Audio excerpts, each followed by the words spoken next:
Just as some people have red hair and others have blonde or even silver gray, our genetic makeup can also affect the way we respond to certain drugs. Recently, the Food and Drug Administration issued a boxed warning saying as much about Clopidogrel, Plavix.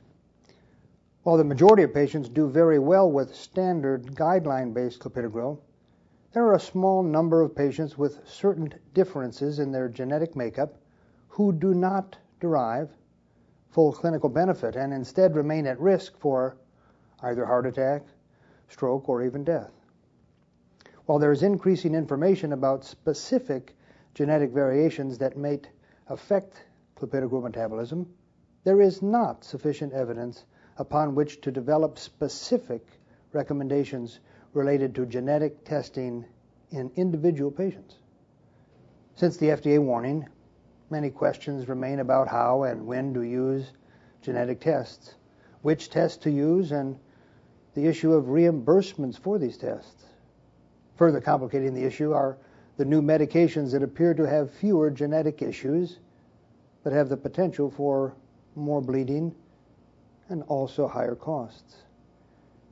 To help clinicians interpret the new FDA warning for this widely prescribed antiplatelet agent, the American College of Cardiology Foundation and the American Heart Association have released a joint clinical alert, shedding light on the key issues for consideration and recommendations for practice.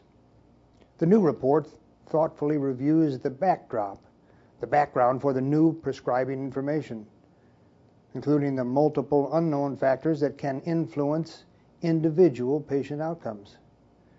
It also sets forth broad recommendations for practice.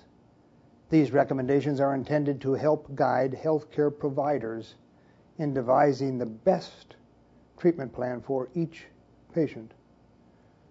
Genetic testing, use of alternative drugs, or using alternative dosing strategies with clopidogrel might very easily be reasonable in some patients who have taken the drug as directed but still have experienced an adverse event either because the drug did not work or worked too well and caused bleeding.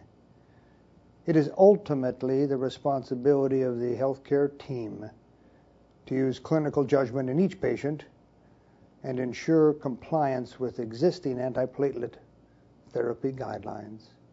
Patients currently taking clopidogrel should not, I emphasize that, should not stop the drug unless advised by their healthcare provider.